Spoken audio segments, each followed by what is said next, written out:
Bom, pessoal, vamos nos preparando para a nossa aula, vamos nos entregando a essa espiritualidade superior, agradecendo, né? Sempre agradecendo a oportunidade de estarmos todos aqui, agradecendo aos nossos amigos espirituais, agradecendo aos mentores dessa aula, né? Que nos incentivam, que trabalham arduamente para que a gente tenha cada vez mais informação, né, durante essa existência, para que isso possa reverberar durante todas as outras. Então, para que possamos cada vez mais entender qual é a nossa pequena parte nesse universo, né, e trabalhar por nós mesmos e por todos que, que estão junto com a gente nessa mesma caminhada. Pai Pai nosso nosso que que estais estais no no céu, céu, santificado santificado seja seja o o vosso vosso nome, nome.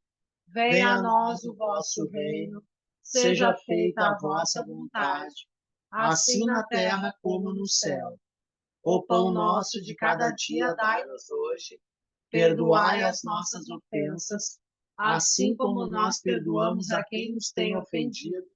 E E não não nos os deixeis deixeis cair cair em em tentação, tentação, mas mas livrai-nos livrai-nos de de todo todo mal, mal, que que assim assim seja. seja. Vamos lá então, pessoal, seguindo nos estudos do livro Obreiros da Vida Eterna, vamos para o capítulo 12, Excursão de Adestramento.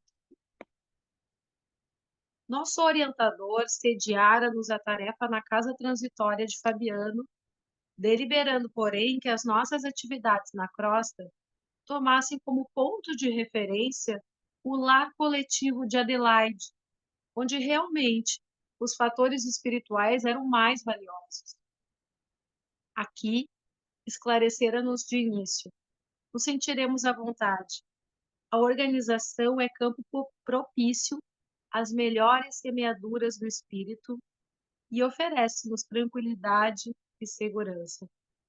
Permaneceremos em comunicação contínua com o abrigo de Fabiano, para onde conduziremos os recém-desencarnados e condensaremos todas as atividades possíveis concernentes aos outros amigos nesta amorosa fundação. De fato, aquele refúgio de fraternidade legítima era, sem dúvida, vasto celeiro de bênçãos. Diversas entidades amigas operavam na instituição, prestando assistência e cuidados.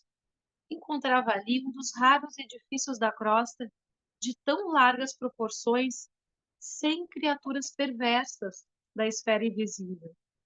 Semelhando-se à casa transitória de onde vínhamos, a vigilância funcionava severa. Fôramos defrontados por vários sofredores, criaturas de bons sentimentos, que penetravam o asilo com prévia autorização. Enquanto o assistente se demorava em palestra, com o dedicado Bezerra, tivemos permissão para visitar as dependências. O padre Hipólito, Luciana e eu, em companhia de Irene, jovem colaboradora espiritual da casa, pusemos-nos em ação. Em todos os compartimentos havia a luz de nosso plano, indicando a abundância dos pensamentos salutares e construtivos de todas as mentes que ali se entrelaçavam na mesma comunhão de ideal. Chegados à sala das reuniões populares, nossa nova amiguinha explicou: esta é a região do abrigo que nos força a serviço mais árduo, receptáculo das emanações mentais e dos pedidos silenciosos de toda a gente que nos visita em assembleias públicas. Somos obrigados, depois de cada sessão, a minuciosas atividades de limpeza. Como sabem, os pensamentos exercem vigoroso contágio e faz-se imprescindível isolar os prestimosos colaboradores de nossa tarefa, livrando-os de certos princípios destruidores ou dissolventes. Tentando intensificar a conversação esclarecedora, aduzi: imagino a extensão dos afazeres. Há suficiente pessoal na cooperação? Sim, respondeu. A legião dos colaboradores não é pequena. Somos levados a servir dia e noite em turmas alternadas.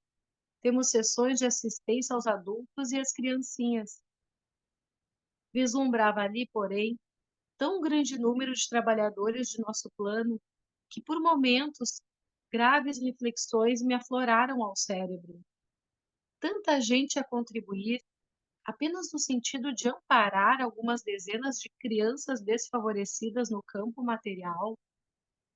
Estabelecia paralelo entre a Fundação de Adelaide e a Casa Transitória de Fabiano, notando singular diferença.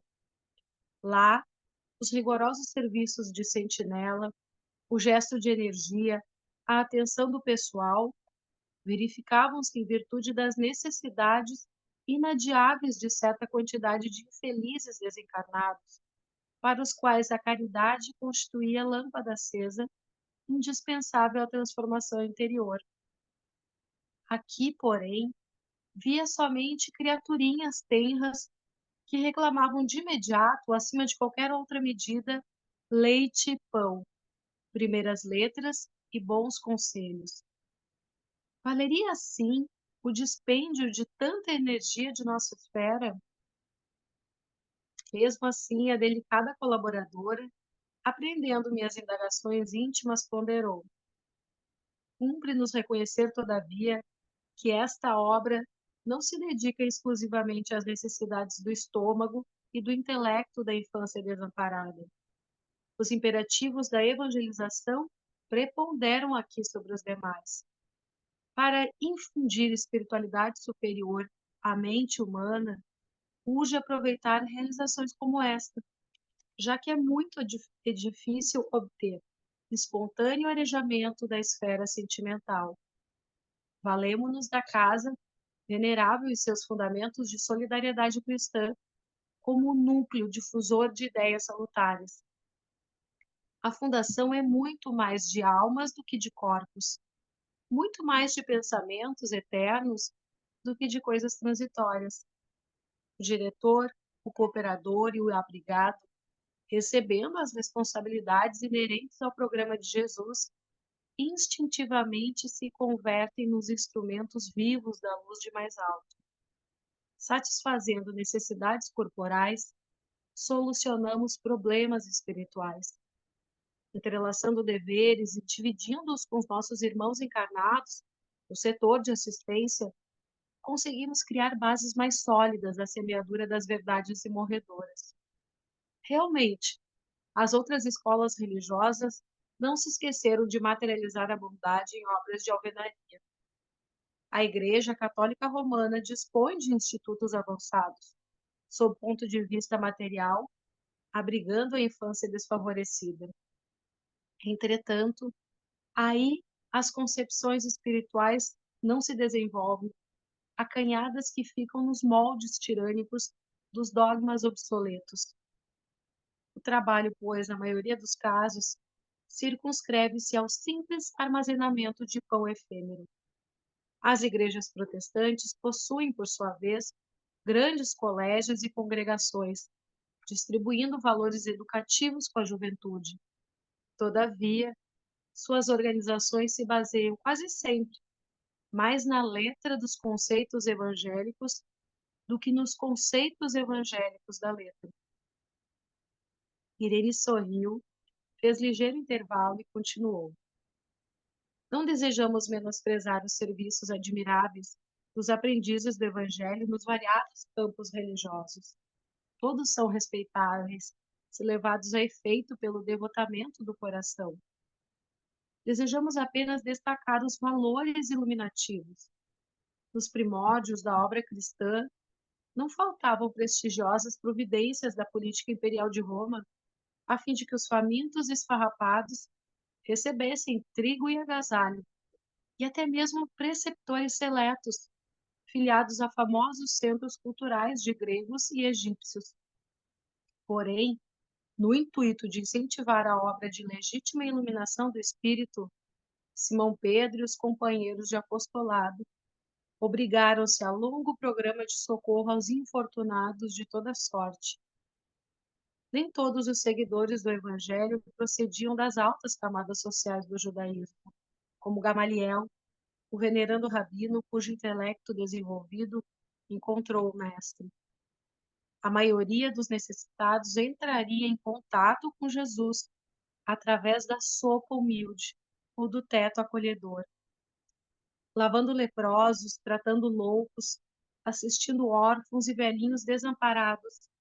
Os continuadores do Cristo davam trabalho a si próprios, dedicavam-se aos infelizes, esclarecendo-lhes a mente e ofereciam lições de substancial interesse aos leigos da fé viva. Como não ignoram, estamos fazendo no Espiritismo evangélico a recapitulação do cristianismo. Padre Hipólito aprovou o benévolo. Sim, inegavelmente precisamos estimular a formação de serviços que libertem o raciocínio para voos mais altos. Dentro de nosso esforço, prosseguiu Irene Polhanesa, o imperativo primordial consiste na iluminação do espírito humano com vistas à eternidade. Urge, no entanto, compreender que para a obtenção do desiderato é imprescindível fazer alguma coisa. Onde todos analisam, admiram ou discutem, não se levantam obras úteis para atestar a superioridade das ideias. Por isso, nossos mentores da vida divina apreciam o servo pela dedicação que manifeste a responsabilidade.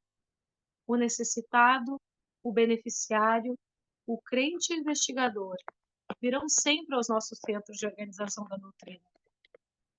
E toda vez que exercitem o serviço cristão pela mediunidade ativa, fraterna, pelos trabalhos de solidariedade comum, quaisquer que sejam, apresentam caracteres mais positivos de renovação, porque a responsabilidade na realização do bem, voluntariamente aceita, transforma-os em traços animados entre dois mundos, o que dá e o que recebe. Como veem, a luz divina prevalece sobre a benemerência humana, porque esta, sem aquela, pode muitas vezes degenerar em personalismo devastador. Compreendendo-se, todavia, em qualquer tempo, que a fé sem obras é irmã das obras sem fé.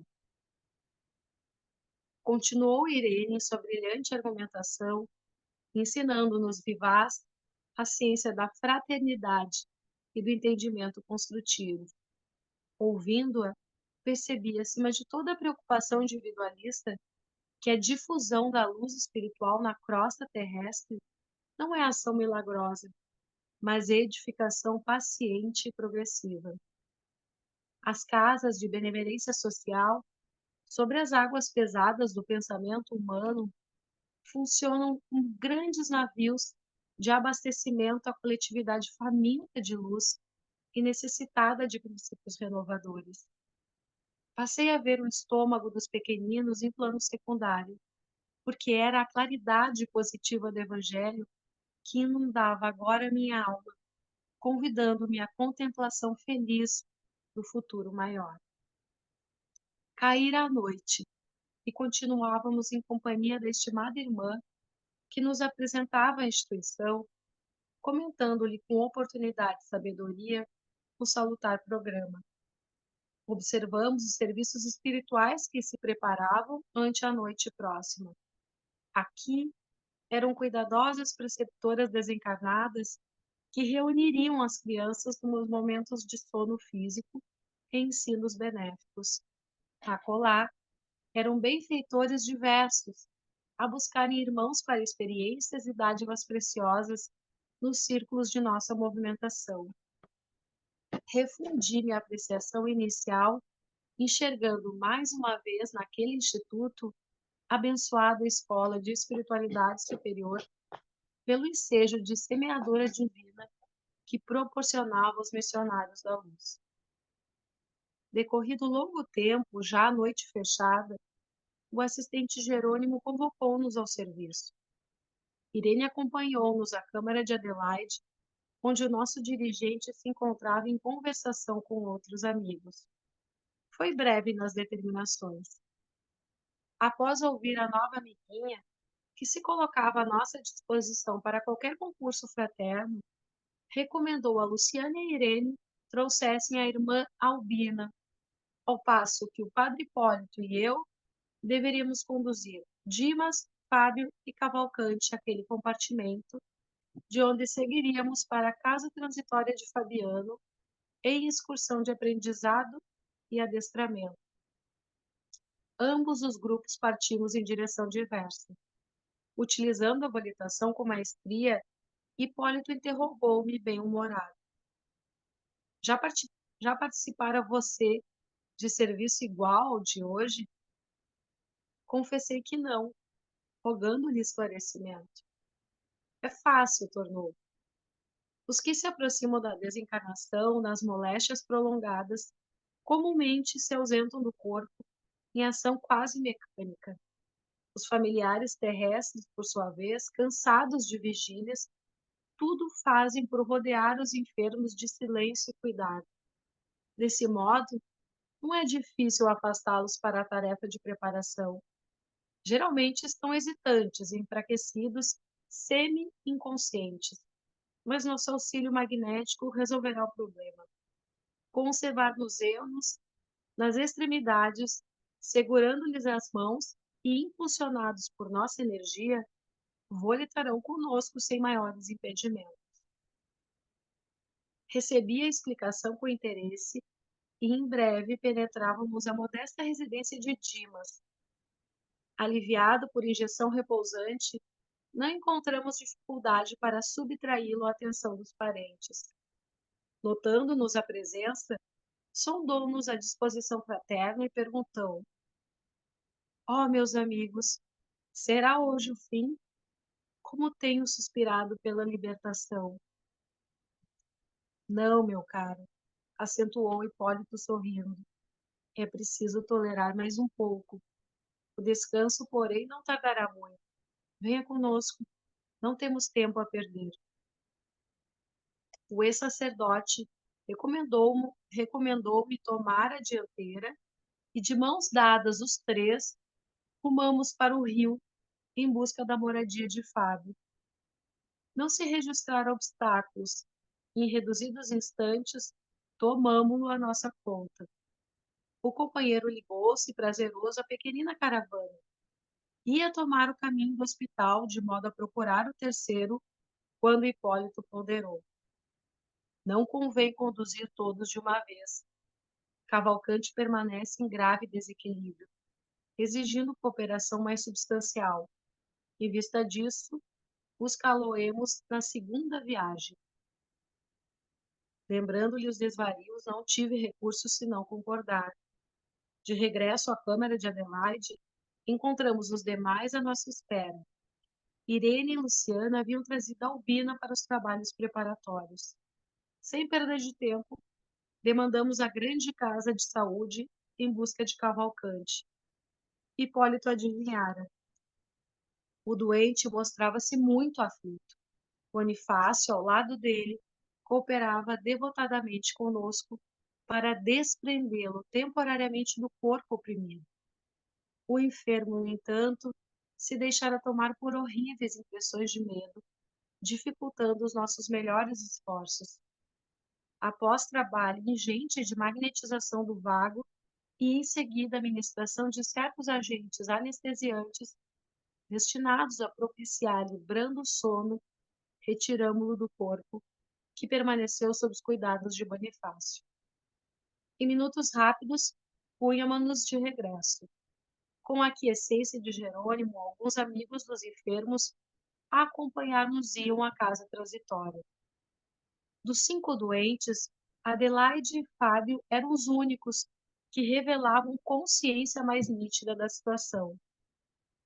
Os demais titubeavam, enfraquecidos, baldos de noção clara do que ocorria. O assistente organizou a corrente magnética, tomando posição guiadora. Cada irmão encarnado localizava-se entre 2 de nós outros, almas libertas do plano físico, mais experimentados no campo espiritual. De mãos entrelaçadas, para permutar energias em assistência mútua, utilizamos intensivamente a volitação, ganhando alturas. Adelaide e Fábio, algo habituados ao desdobramento, assumiram discreta atitude de observação e silêncio. Os outros, porém, comentavam o acontecimento em altos brados. Ó grande Deus! Exclamava Albina, rememorando passagens bíblicas. Estaremos nós no glorioso carro de Elias? Dai-me forças, ó Pai de misericórdia, expressava-se Cavalcante de alma opressa. Falta-me a confissão geral. Ainda não recebi o viático. Ó, não me deixes enfrentar os vossos juízos com a consciência mergulhada no mal. Suas rogativas sensibilizavam-nos os corações. Dimas, por sua vez, balbuciava exclamações ininteligíveis, entre assombrado e inquieto. Atravessada a região estratosférica, a ionosfera surgia-nos à vista, apresentando enorme diferença, por causa do afluxo intenso dos raios cósmicos em combinação com as emanações lunares.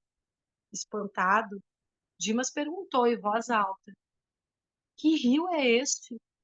Ah, tenho medo. Não posso atravessá-lo, não posso, não posso. O impulso magnético inicial fornecido por Jerônimo era, no entanto, excessivamente forte para sofrer solução de continuidade ante tão débil resistência, e o grupo avançou sem recuos, até que muito além alcançamos o asilo de Fabiano, onde irmã Zenóbia nos acolheu de braços carinhosos. Congregávamos todos nós, os componentes da missão socorrista, os enfermos e mais 6 amigos desses últimos, detentores de elevados conhecimentos. Em pequena sala, posta à nossa disposição, Gotuso, por gentileza, aplicou vigorosos recursos fluídicos em nossos tutelados, que os receberam como crianças incapacitadas de imediato julgamento, exceção de Adelaide e Fábio, que se mantinham cônscios do fenômeno. Em seguida, o prestimoso Jerônimo tomou a palavra e dirigiu-se a eles, comentando: Amigos, o concurso desta noite não se destina à cura do corpo grosseiro, posto agora à distância pelas necessidades do momento. Tentamos revigorar-vos o organismo espiritual, preparando-vos o desligamento definitivo, sem alarmes de dor alucinatória. Devo confessar-vos que, retomando o vaso físico, experimentareis natural piora de vossas sensações, agravando-se-vos a tortura, porque os remédios para a alma na presente situação intensificam os males da carne. Certificai-vos, portanto, de que as providências desta hora constituem ajuda efetiva à libertação. De retorno ao antigo ninho doméstico, encerrada esta primeira excursão de adestramento, encontrareis mais tristeza no terreno da crosta, mais angústia nas células físicas, mais inquietude no coração, porque a vossa mente, no processo das recordações instintivas, terá fixado com maior ou menor intensidade o contentamento sublime deste instante. Preparai-vos, pois, para vir até nós. Solucionai os derradeiros problemas terrestres e confiai na proteção divina. Logo após, verificou-se breve intervalo, durante o qual permaneceríamos à vontade. O assistente fora rápido nas explicações, esclarecendo-nos que condensava os assuntos em curtas sentenças, atendendo à incapacidade mental dos beneficiários, impotentes ainda para penetrar no sentido das longas dissertações. Com efeito, os companheiros recebiam parcialmente o alentador aviso. Eram atingidos pelo socorro magnético positivo, mas as ideias que faziam do acontecimento eram muito diversas entre si. Cavalcante, com a expressão ingênua do menino, chamou em particular, indagando se estávamos no paraíso. sentia-se aliviado, feliz. A alegria enorme banhava-lhe o coração, e contente e reconfortado, acentuava: não será aqui o céu? Não consegui fazer-lhe sentir o contrário. Albina lembrava as cenas bíblicas em suas interpretações literais do texto sagrado.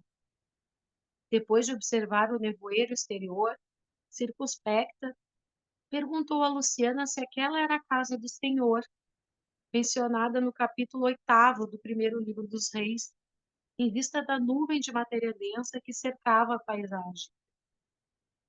Dentre os espiritistas, Adelaide e Fábio entregavam-se à reserva feliz da oração, mas Dimas, embriagado de felicidade pelo provisório alívio, abeirou-se curioso do padre Hipólito e inquiriu se a zona representava alguma dependência venturosa de Marte.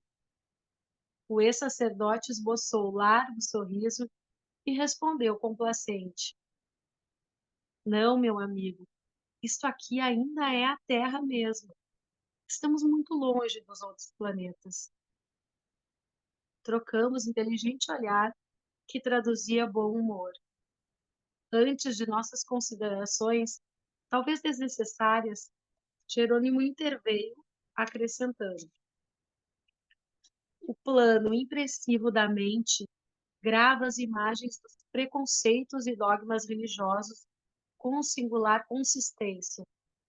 A transformação compulsória pelo decesso reintegrará a criatura no patrimônio de suas faculdades superiores. O trabalho, porém, não pode ser brusco, sob pena de ocasionar desastres emocionais de graves consequências. Urge considerar a necessidade da medida, isto é, da gradação. E fitando-nos mais agudamente, prosseguiu: há, contudo, observação valiosa a destacar. Como vemos, não é a rotulagem externa que socorre o crente nas supremas horas evolutivas.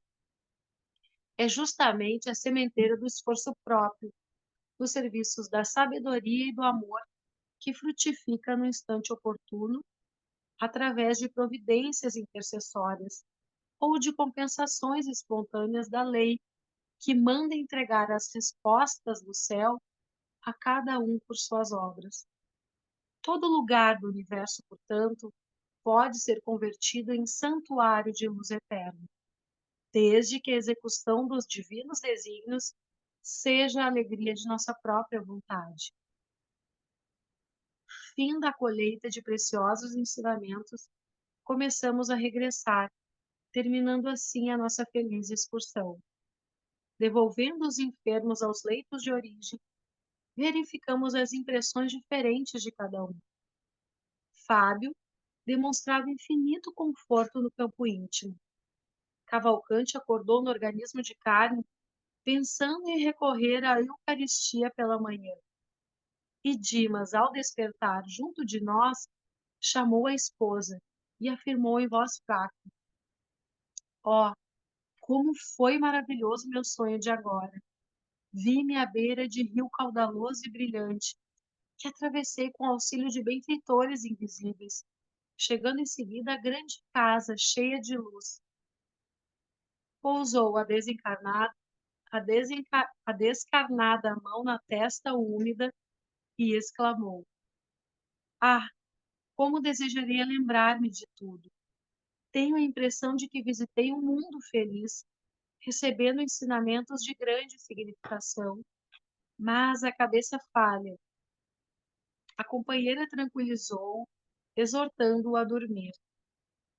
Realizara-se a primeira excursão de adestramento com os amigos que dentro em breve viriam ter conosco. Congregados de novo na abençoada instituição de Adelaide, deliberou Jerônimo nosso retorno à casa transitória de Fabiano, para descansar e servir em outros setores toda vez que a oportunidade de trabalho útil nos bafejasse com a sua bênção. Final do capítulo 12. A semana passada nós demos início a esse processo do desencarne de espíritos, né, que é o Dimas, o Fábio, a Albina, o Cavalcante e a Adelaide. Desses dois eram espíritas, né, o Fábio e a Adelaide. E aí, o que ocorre nesse processo todo aí? O ponto deles de referência é a casa transitória. Eles vão em missão, eles saíram do nosso lar, foram à casa transitória, em missão para acompanhar esse processo de desencargo. Aqui na crosta terrestre, os espíritos eles necessitam também de um ponto de referência. A gente vê ali, então, no texto que o Jerônimo diz: vamos tomar por ponto de referência o lar onde também tinha as atribuições a Adelaide, que era a espírita praticante, aquela que teve a visita do Bezerra de Menezes e tal. Desses espíritos, o mais sublimado é a Adelaide. E o local onde ela trabalha e onde ela frequentava seria ponto de referência para todo esse trabalho deles que eles vão fazer durante alguns dias. E aí, o que é mais importante, porque a gente vai aprofundar cada um desses casos ao longo desse livro, provavelmente até o fim agora desse livro, nós vamos tratar de cada um desses casos. Mas, em linhas gerais, para perceber o que ocorreu, é que eles tiveram, no desdobramento do sono, um encaminhamento a áreas transitórias para receber as emanações da preparação do processo de desencargo. Isso o que é na linguagem que nós conhecemos? É a tal da melhora da morte, que muitos sabem o que é. A pessoa estava quase como moribundo, está num processo de sofrimento, numa agitação, os médicos dão o diagnóstico dizendo: olha, está piorando, não está fácil, nós fizemos o que foi possível, vamos aguardar, vamos aguardar. E aí ocorre sempre, às vezes, familiares, afetos que se aproximam e dizem: não, eu tenho certeza, e as minhas orações, os meus pedidos, mas não pode ser assim, vamos orar que talvez melhore. E aí acontece, e é muito, muito frequente, acontece daquela melhora e que os familiares esses que lutavam, que estavam juntos e tal, dizem: tinha certeza que vai melhorar, e daqui um pouquinho passam algumas horas ou tem uma virada da noite e desencarna. E o caso agora é esse, até me chamou a atenção, estava lendo no noticiário desse do Silvio Santos agora, o Silvio Santos que estava tendo um progresso, uma infecção respiratória aguda para a idade dele, né? Começou com uma gripezinha, mas foi agudo, e ele nasceu, o relato lá do pessoal, que ele não estava recebendo visitas, aquela coisa para não ter mais risco de infecção e tal, e as enfermeiras auxiliares que estavam com ele, dando o atendimento no dia a dia, diz que na sexta-feira foi o melhor dia desde que ele havia baixado.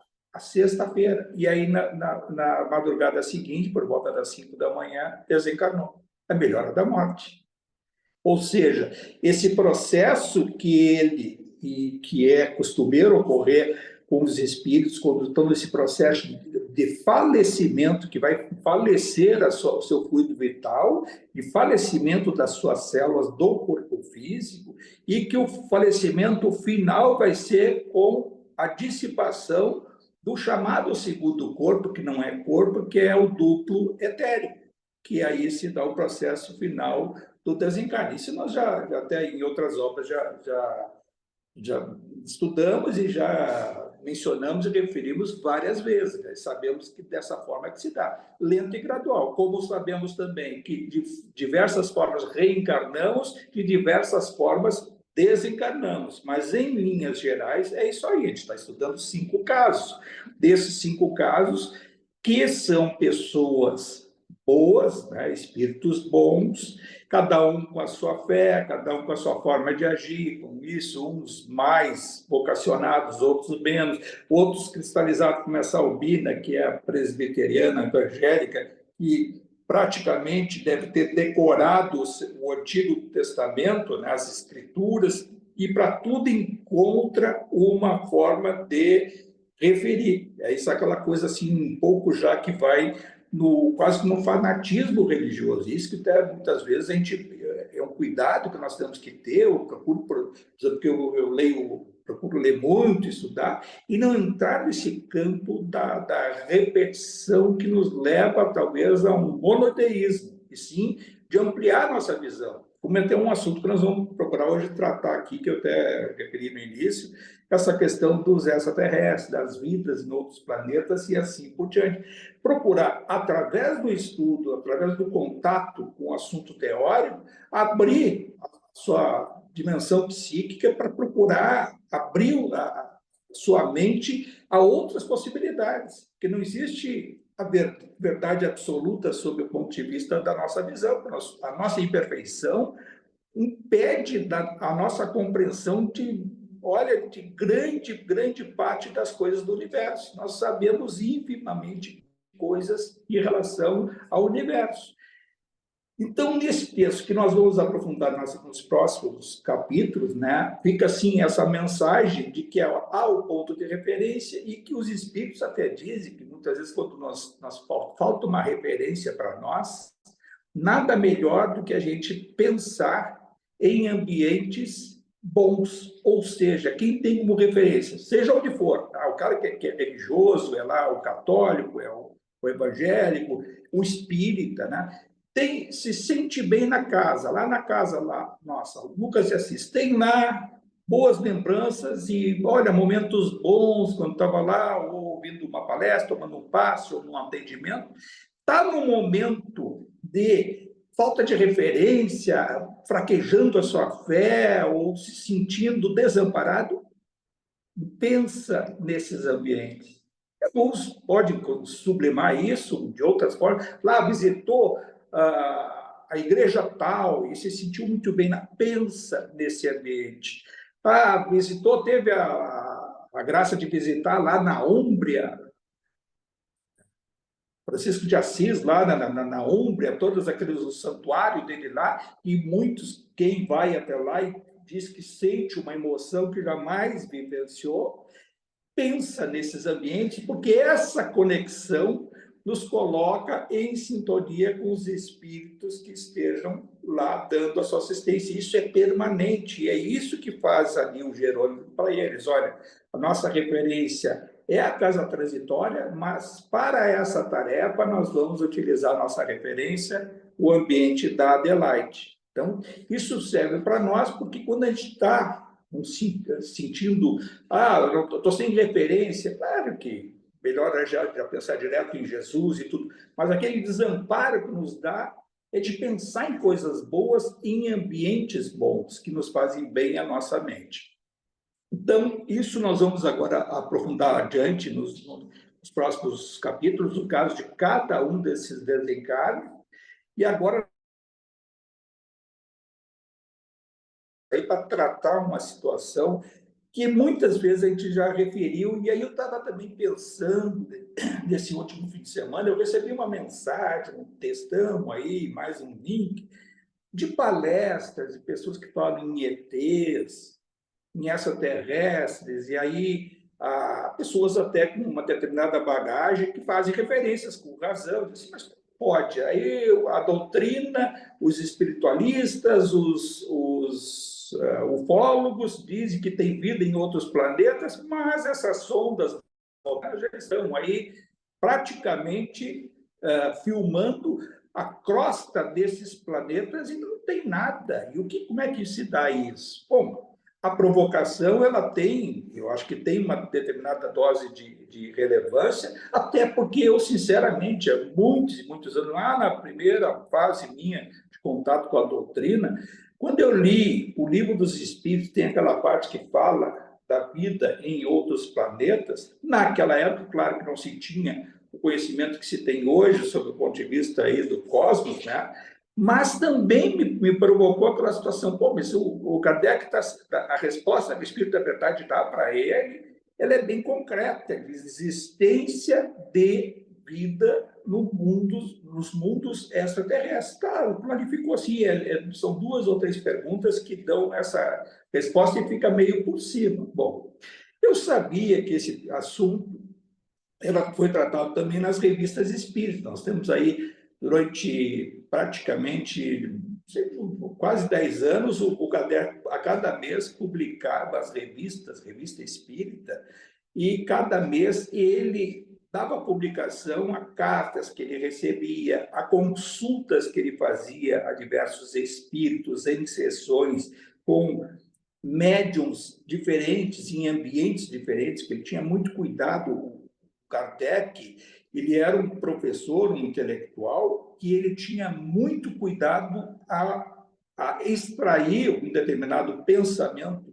do mundo espiritual e procurava dar o seu ponto de vista da lógica e ser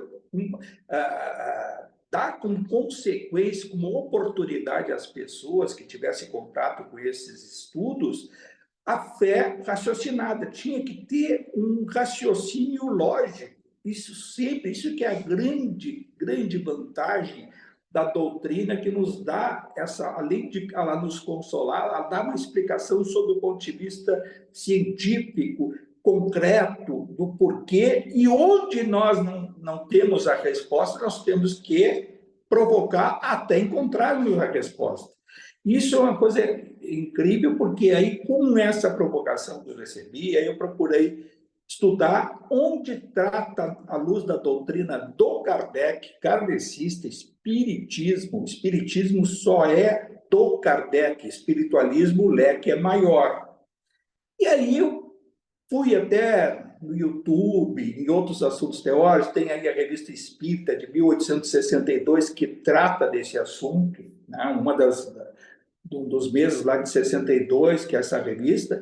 E aí o que eu fui aprofundando, e primeiro, antes do que se sabia sobre o cosmos, nós sabíamos pelo Galileu Galilei, que foi na época da Inquisição, no século XVII.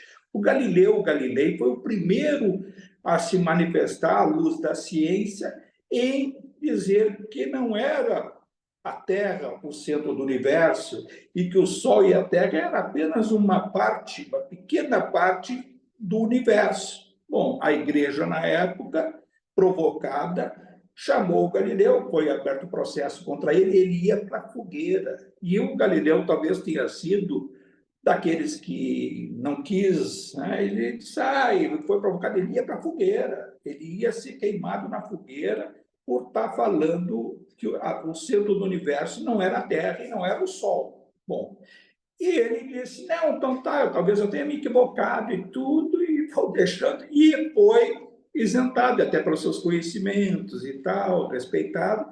Ele acabou claudicando naquela concepção dele, não considero que ele tenha cometido um erro, né? Essa coisa de ficar com ideia fixada, pô, a realidade é daqui, tá? E o cara, eu vou te matar, senão você vai, tá, o que é? Não vai mudar nada as minhas concepções interiores, e aí tudo bem, vou evitar que tenha uma tragédia maior.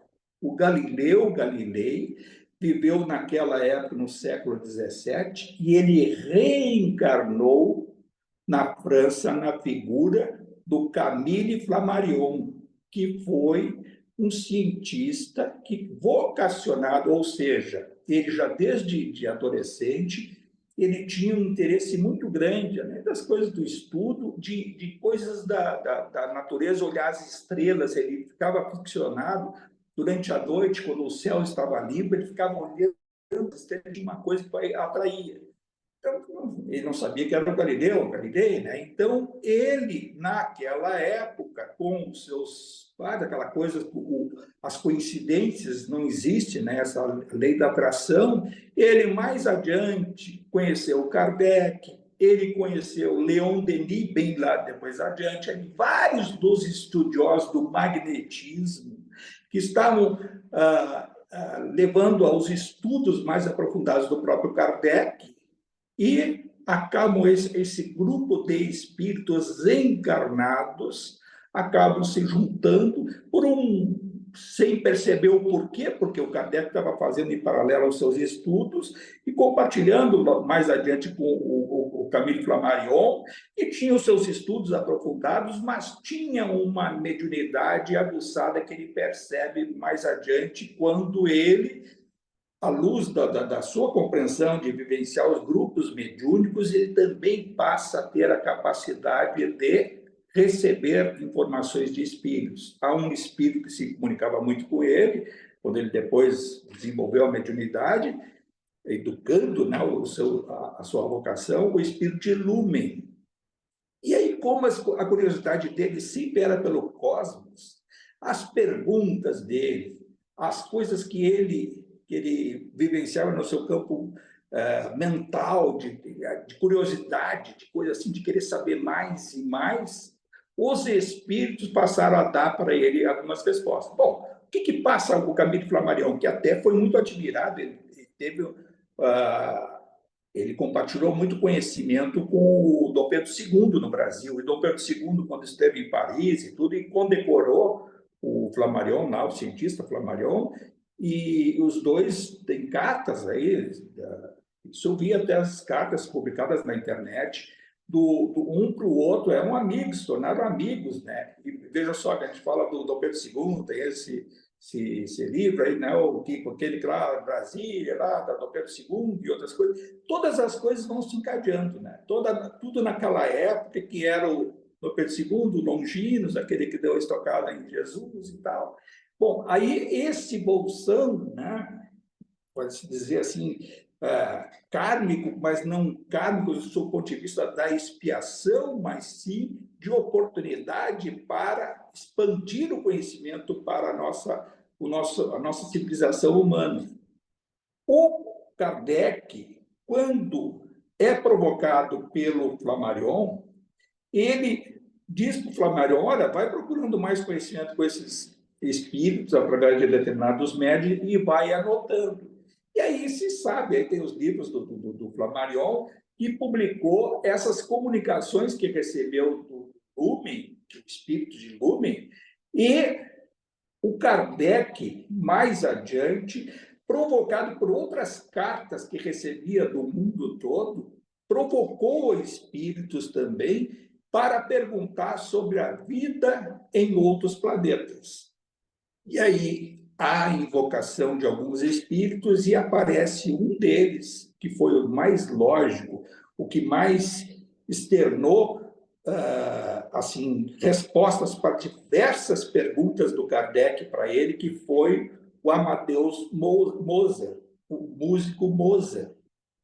O Mozart foi perguntado para ele onde é que eles tinham conhecimento, o Kardec soube que o Mozart já estava frequentando o mundo espiritual de Júpiter. E aí o Kardec disse assim, posso fazer várias perguntas para ti? E faz várias perguntas. E as perguntas e respostas nos levam, podia ficar só nessa, né, sem entrar em outros. E faz a pergunta para ele, mas o planeta Júpiter, que é bem maior, né, Júpiter tem uma massa que ela é mais do que o dobro da soma de todos os outros planetas. Imagine todos os outros planetas, incluindo aí o anão, que é o Plutão, junta todos, o dobro disso não dá o que Júpiter é como massa. E essa massa fluídica, né, de Júpiter dá a condição espiritual de espíritos que lá frequentam e que lá tem um processo evolutivo. E as perguntas que o Kardec faz, então, ao Mozart, mas como é que é? Se ele é mais distante que a Terra, como é que chega o Sol aí que nos dá aqui a condição de luminosidade, de calor? Não, o Sol de vocês, de vós, aquela linguagem deles lá, o Sol de vocês não tem interferência nenhuma para nós. Nós temos aqui a energia própria do planeta, que é resultante do seu processo evolutivo, e é isso que nos ilumina.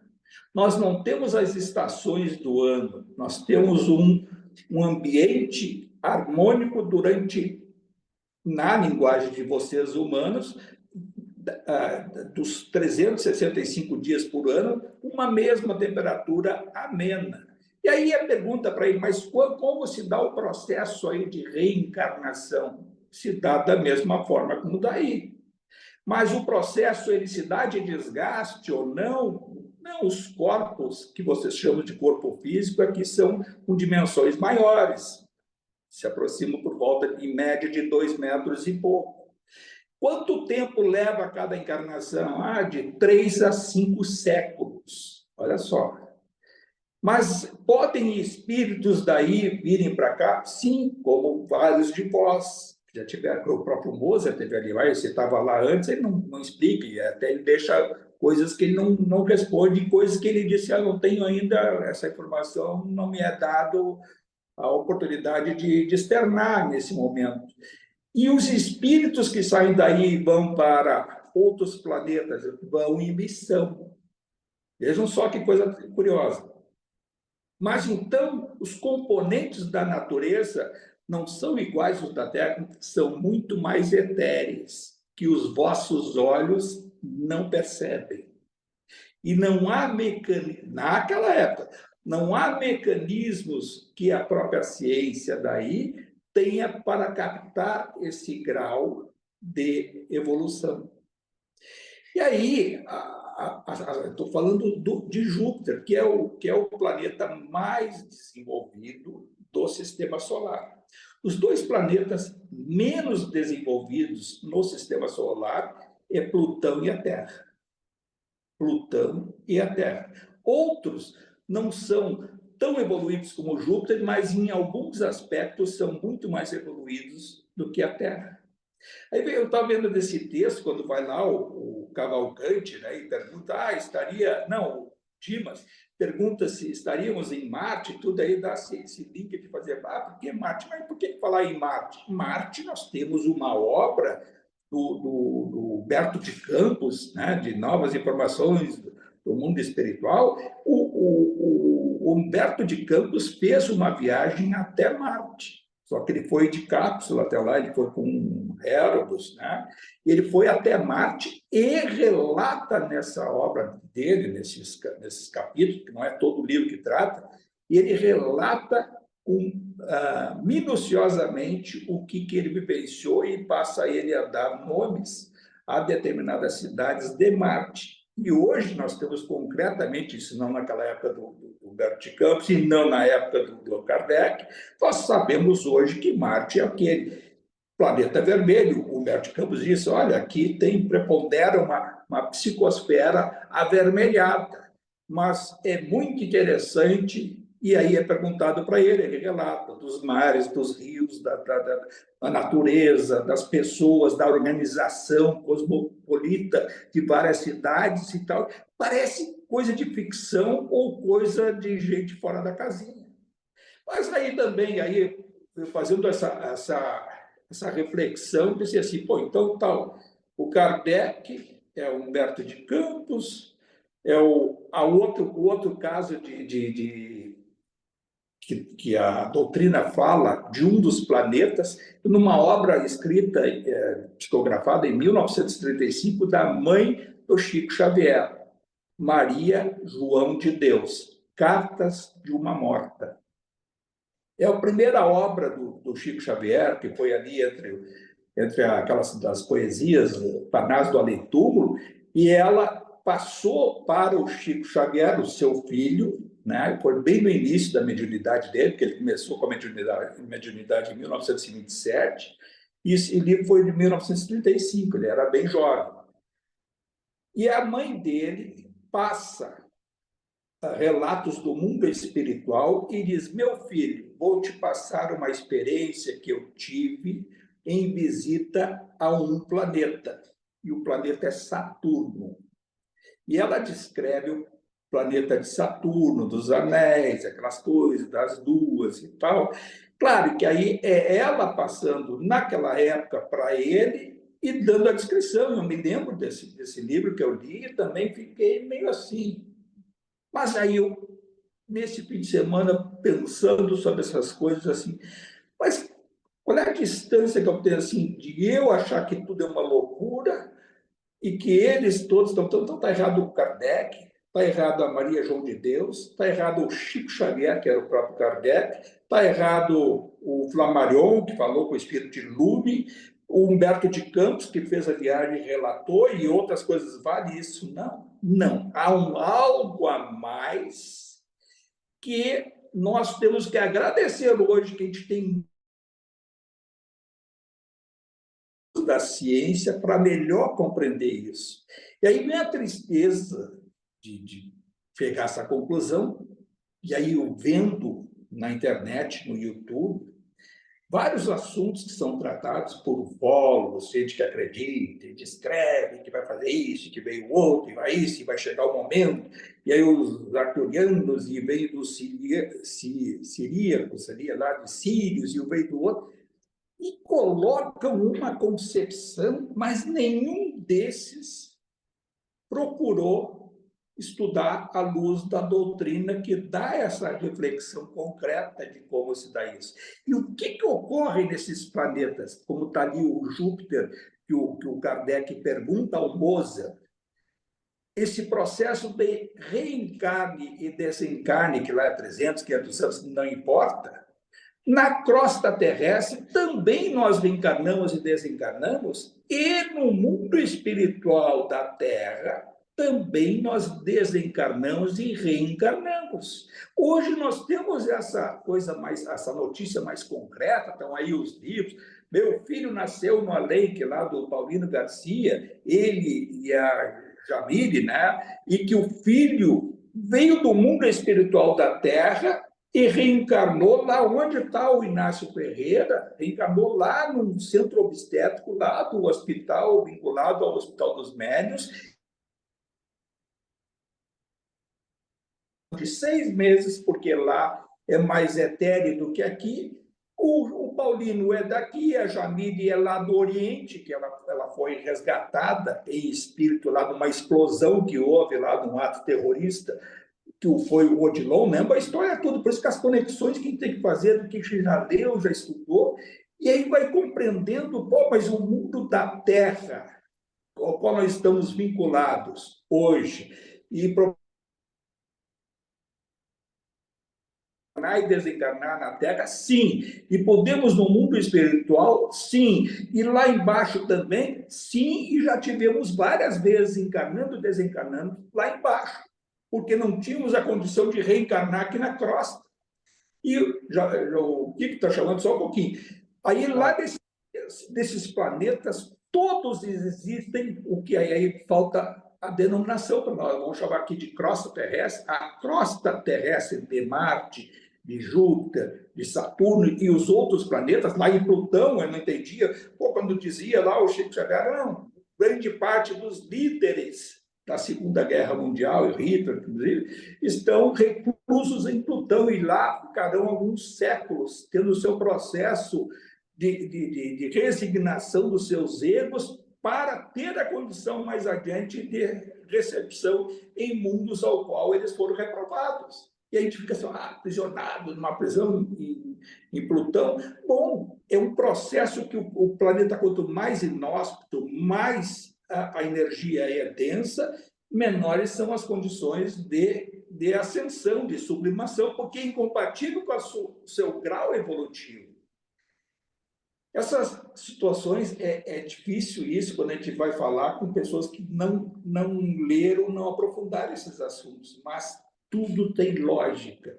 O mundo espiritual está presente em todos os lugares, não existe o vazio, mas há, como na nossa estrela aqui, Sol, que é uma estrela pequena, de uma galáxia pequena, e que nos dá a condição desses planetas, e que o magnetismo de cada planeta, de acordo com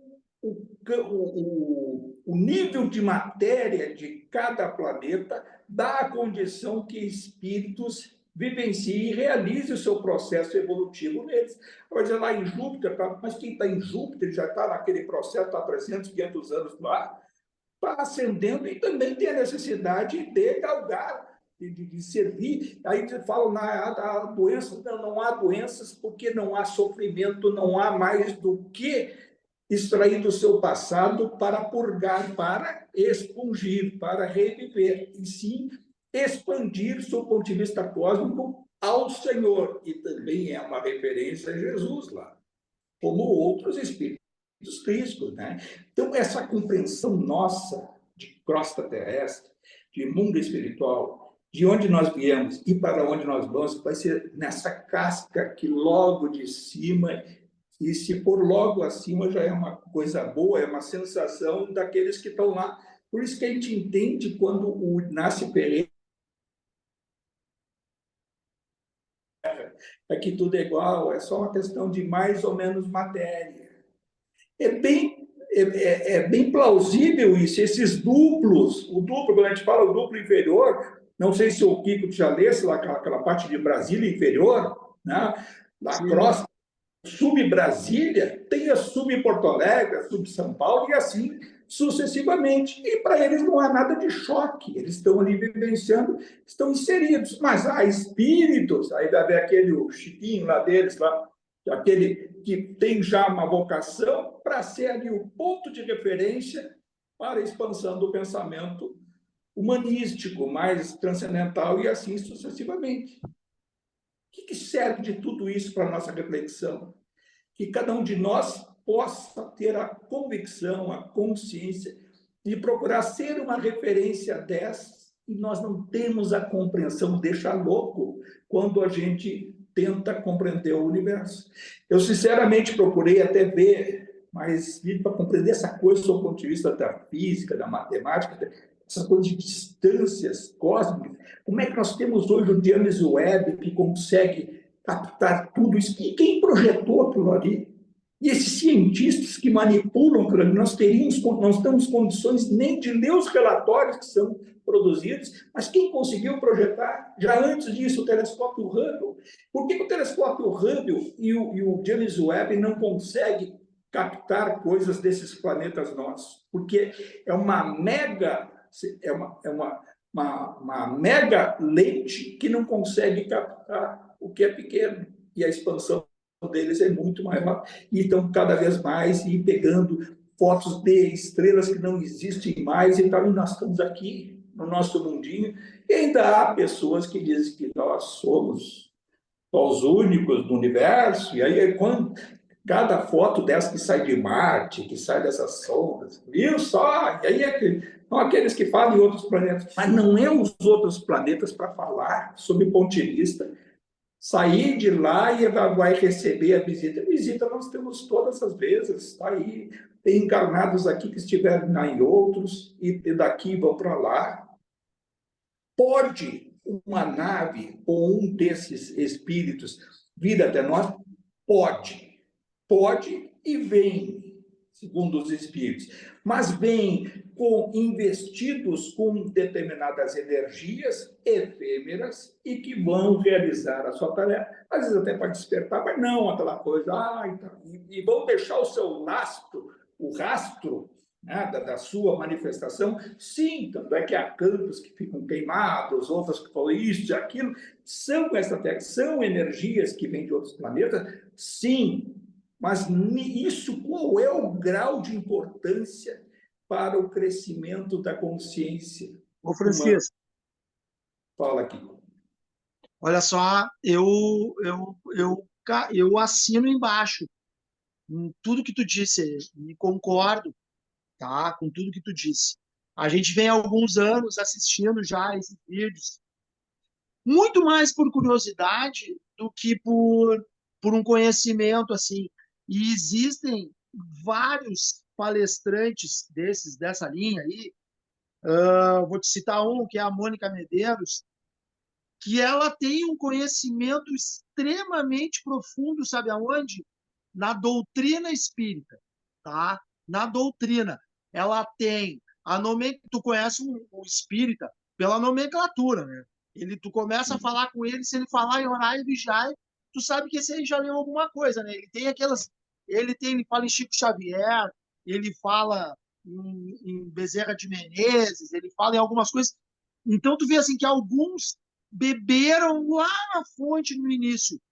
E esses, muitas vezes, a gente vê lá aquela veia sheliana, aquela não sei o quê, fora outros, uma dezena de espíritos Mas tu sabe o que que eu acho muitas vezes que o que falta é isso que tu tá falando, é o aprofundamento, tá? A gente borboleteia, dá uma pincelada em cada coisa e começa a enxergar em todas as esferas, entendeu? Sem um conhecimento mais aprofundado. Porque, assim, na minha ótica, assim, humilde, assim, sem, sabe, com menor conhecimento, eu recém estou descobrindo a doutrina espírita ainda, né? Eu não consigo ainda entender absolutamente nada, o pouco que eu entendo, eu ainda acabo errando. Que nós ainda sabemos muito pouco, não da doutrina, da espiritualidade geral, né? Não o Kardec. O Kardec ele foi um codificador para que a gente pudesse sair do sobrenatural e entender aquilo que a gente faz. Mas, assim, a espiritualidade dos outros planetas, as questões dos ETs, dessas questões de... Elas são tão grandes, mas tão grandes, elas transitam o tempo inteiro em todas as esferas do nosso globo, que a gente recém está dando a primeira pincelada e a gente viu esses dias um outro vídeo, né? Tu falou agora de Sírios? Os sirianos, né? Aonde, aonde, Francisco, a gente vê que a menina que estava fazendo isso, ela bebeu da fonte, né, do Allan Kardec, ela bebeu da fonte do Chico, ela bebeu da fonte do Filomena, ela bebeu. Então, assim, mas muitas vezes a gente acaba misturando as estações, como se nós tivéssemos aqui o Porque privilégio. aí eu vi vários vídeos, claro que eu botei um pouco mais acelerado da internet para procurar ver isso aí, o que tem de ufólogo, gente ligada a essa área, que pegou o corte de algumas colocações do Chico Xavier e fico com base naquele recorte, aprofundando as suas teorias, as suas questões. Isso é até lamentável, porque lá no Pinga Fogo, aquele programa que teve na Rede Tupi, em 71 e 72, são 2 programas de 3 horas cada um, na Rede Tupi, o Pinga Fogo, o Chico Xavier falou, inclusive, da vida na Lua. Recém o homem tinha pisado na Lua. E ele disse que ainda a civilização humana haveria de desbravar a Lua e tal, e mencionava que a Lua tinha casas de cristais. E é verdade. Sob o ponto de vista espiritual, a Lua ela é habitada. Assim como essas luas, as luas de Júpiter também não estão desabitadas. Pega lá a Europa e várias outras lá, são habitadas espiritualmente. Agora, pode o ser humano chegar lá? Acho que pode, vai chegar um dia certamente a Marte, tecnologias que nós não conhecemos ainda. Mas aí fica aquela pergunta, qual o grau de importância de todas essas coisas, de saber se o fulano ou se o extraterrestre vem para se comunicar? As pessoas estão cristalizadas nisso e não ficam assim, colocando em prática ou procurando colocar no seu dia a dia os ensinamentos do próprio Evangelho. Porque eu acho que aqueles que procuraram aprofundar o estudo do cristianismo, à luz da doutrina, conseguem compreender um pouco mais dessas coisas. Não tudo, né? Porque nós não temos cérebro para compreender essas coisas. Nós não conseguimos compreender. É lógico que, se os cientistas tivessem essa vocação, infelizmente, quando eles desencarnam, eles, né, em geral, são espíritos muito inteligentes e que não são preconceituosos, né, não são agregados a preconceitos religiosos. No mundo espiritual, eles logo dão o seu passo adiante e passam a compreender uma série de coisas e lá adiante, programando novas reencarnações para multiplicar os seus conhecimentos, que é a história da cientista. Então, a gente vê ali o Galileu Galilei, que vem e reencarna com o Camille Flammarion. E onde é que está hoje o Camille Flammarion? Provavelmente trabalhando para o Evangelho, né, de Jesus à luz da ciência. E pode estar agregando conhecimento? Sim, em estágios nesses outros planetas, em outros orbes, e da mesma forma que cada um de nós pode estar em outros órbitos, mas não necessariamente no planeta que dá a condição de reencarnar, de evoluir com um nível fluídico deste corpo físico, não vai ser no nosso sistema aqui solar, mas em outros sistemas.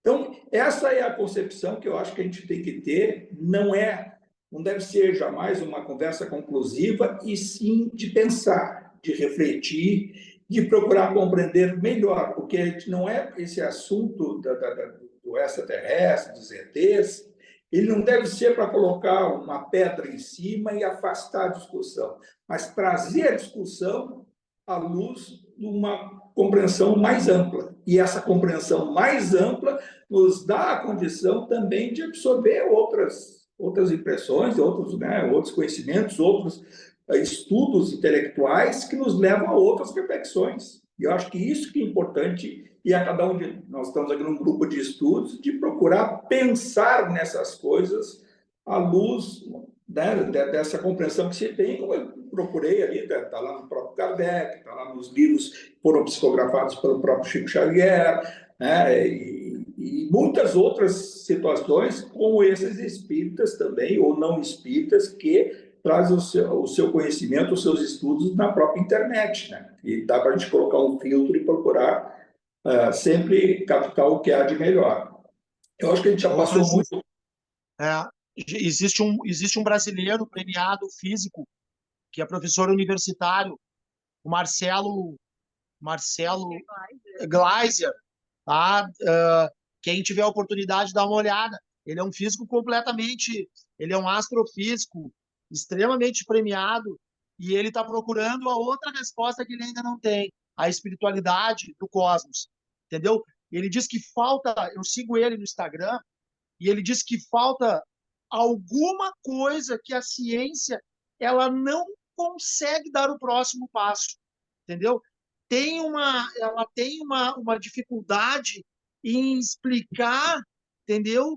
Como tu tem lá anteriormente, entendeu, ao Big Bang, entendeu? E como uma semente tem aquela explosão na hora da germinação que eles ainda não conseguem explicar. Então, assim, ele pega uma partícula pequena e pega uma coisa infinita e coloca todas na mesma, eles não conseguem chegar nessa explicação. Aí ele quer saber a resposta. Aí ele diz assim, é por isso que existe algo mais que a ciência está buscando ainda. Então, isso é muito legal. O método científico que está consolidado não consegue entender, nem codificar, nem captar. E esse cientista, ele é espírita? Ele nas entrevistas ele diz que não, mas o papo é Marcelo Gleiser, físico e astrônomo, super Agora, premiado. Ele Kardec, não se diz. O Kardec até tem nessas, tanto no livro dos Espíritos, eu não sei qual é a pergunta, não lembro, e na Revista Espírita, e na Gênese também.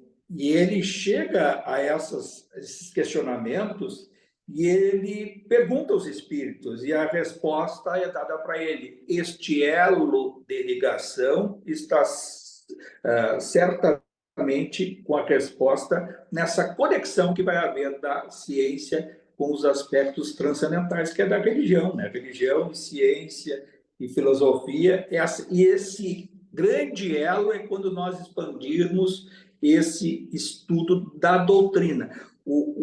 A semente está ali, nós não temos ainda a compreensão, tanto é que a gente lê e relê, e quantas perguntas e respostas do Livro dos Espíritos que eu já li e reli, e aí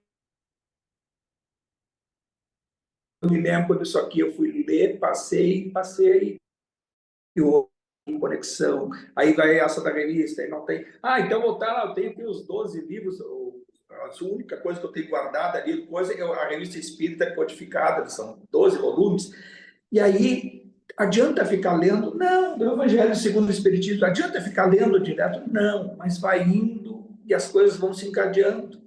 Livros, agora mesmo eu estou numa fase de procurar agora releituras, né? Então tem ali a vida espiritual na água. Eu quero ler o Aglon, aquele que é do André Luiz, ditado por ele, e ele dando a concepção da vida no mar, tá? Nas profundezas de uma vida espiritual que muitas vezes está conectada com os naufrágios, com pessoas que se afogam, que são resgatadas, e a vida espiritual no mar. Isso é uma loucura. A primeira vez que eu li, interessante, meio louco. Só li porque era do André Luiz, senão ia achar que era viagem. Agora, vou tentar reler e ter essa concepção. E existe vida no fogo, existe vida no sol, existe vida em todos os lugares. Mas nós, hoje, estamos aqui, conectados a esse propósito de evoluir nessa psicosfera que se chama terrestre. E ela daqui que nós vamos, talvez, um pouquinho, um degrauzinho acima ou abaixo, mas nós temos histórico lá embaixo. E nós temos que procurar dar um degrauzinho a mais para amanhã depois começar a dar o auxílio àqueles que não subiram ainda. Esse é o nosso propósito.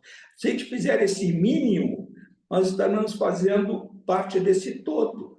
E que bom que nós somos uma individualidade eterna, porque nós vamos conseguir galgar todas essas coisas que a gente chama de viagem, esse cosmos, essa compreensão tudo, que dizem que o espírito, quando se sublime, ele sabe tudo de todas as coisas. E isso nós não temos ainda cérebro para, nós não temos, o nosso computador ainda é fraco, nós não temos capacidade para assimilar tudo isso. Mas não é para enlouquecer, tem que procurar assim, então, não vale a pena, agora é hoje. Isso aqui a gente teve instantes de ficar viajando, mas tem coisa, tem elos a serem ligados e expandir o nosso conhecimento.